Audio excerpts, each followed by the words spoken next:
Bismillahirrahmanirrahim.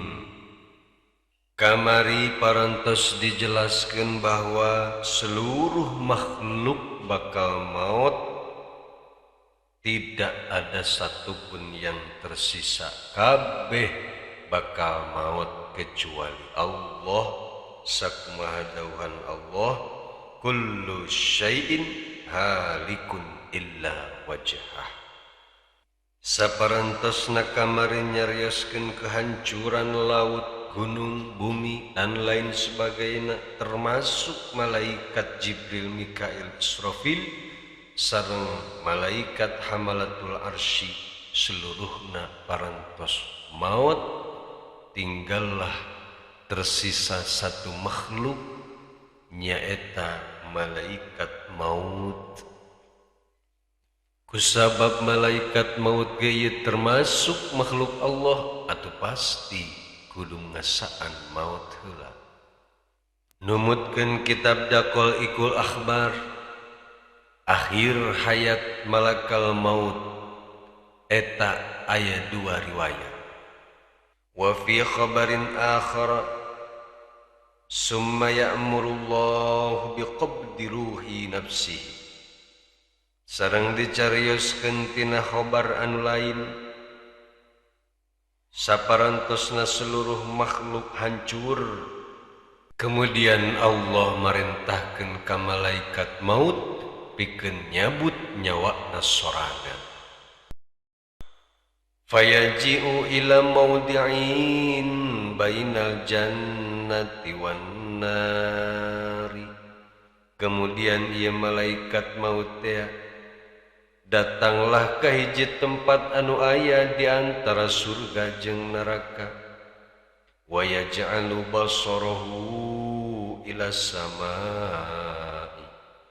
Kemudian ieu malaikat maut teh ningali ka luhur langit nangkarak meureun, ceuk urang mah atawa kumaha pokona mah kitu ulah ningali ka luhur. Fayanzi'u ruhahu, kemudian ieu malakal maut nyabut nyawana sorangan. Sawaktos ieu malaikat maut teh nyabut nyawana sorangan, fayasihu sayhatan wahidatan, maka ngajeritlah ieu malaikat maut, lau kanatil khalaiqu kulluhum fil hayat, seandaina seluruh makhluk-makhluk ngadengi kana jeritan ieu malakal maut, lamatu min sayhatihi, pasti bakal paeh eta sakabeh makhluk. Masya Allah, dahsyat-dahsyat jeritan malakal maut ketika sakaratul maut. Summa yaqulu, kemudian nyarios eta malakal maut teh, law alimtu anna fi naj'i ruhi hadihi siddati, lamun sekaula nyaho bahwa dicabut nyawa teh geuninganan sakieu nyerina, lakuntu ala qabdi arwahil mu'minin asfaqa, pasti kami bakal nyabut ruh jalma mukmin teh dengan sangat lembut. Masya Allah, malakal maut nyabut nyawana sorangan oge meuni sakitu nyerina. Aduh ya Allah, sakitu teh atuh pasti dirarasakeun. Moal saeun, moal sageunahna, moal sangeunahna nyabutna oge pasti dirarasakeun. Komo engke urang, Masya Allah. Lamun eueuh pitulung ti Allah Subhanahu wa ta'ala, urang pasti bakal ripuh. Dan mudah-mudahan we urang mah sing ditulungan ku Allah, sing kucuran rahmat ku Allah di dunia dugi ke akhirat. Amin ya Allah ya rabbal alamin. Summa yamutu fala yabqa ahadun, kemudian wafatlah ieu malakal maut jeung teu nya sahiji makhluk oge di langit sareng di bumi. Etalah riwayat anu kahiji tentang akhir hayat malakal maut. Wa fi khabarin akhar sareng dicarioskeun deui dina hadis anu sanesna, yaqulullahu ketika Allah bade nyabut nyawana malaikat maut teh, Allah berfirman, idhab wa mutta bainal jannati wan nar. Wahai malaikat maut, geura indit anjeun, terus anjeun kudu maut di antara surga jeung neraka.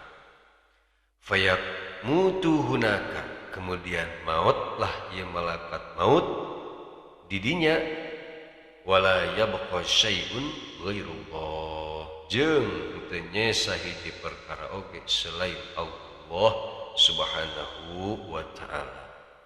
Dina dua riwayat ieu perasaan teh aya nu benten sami wae, pedah nu tadi mah mimiti diceritakeun ceritanana jeung tangisan malaikat maut dijelaskeun, sedengkeun ari dina riwayat nu kadua mah henteu dijelaskeun ceritan malaikat maut ketika nyabut nyawa nyalira. Saparantosna wafat malakal maut, fantabaqad dunya kharaban, maka nu nyesa teh hanya ngan ukur reruntuhan dunia hungkul. Nepi ka iraha ieu dunya acak-acakan aut-autan urut dihancurkeun ku Allah. Masya Allahu ta'ala, dugi ka waktu anu dikehendaki ku Allah Subhanahu wa ta'ala. Etalah akhir kehidupan dunia anu dicaritakeun dina kitab Daqaiqul Akhbar anu dikarang ku Imam Abdurrahim ibni Ahmad Al-Qadi, nafa'anallahu bihi, amin ya rabbal alamin. Sareng anu dicarioskeun anu dibacakeun ku Kang Herman, jalmi anu bodoh tur seueur pisan kalepatanana. Mudah-mudahan Allah Subhanahu wa ta'ala ngahampura kana sagala kalepatan abdi sadaya, baik anu maoskeunana atanapi anu ngupingkeunana. Dina bab berikutna pengarang kitab bakal nyarioskeun tentang dikumpulkeun makhluk-makhluk di alam mahsyar. Kumaha kisahna?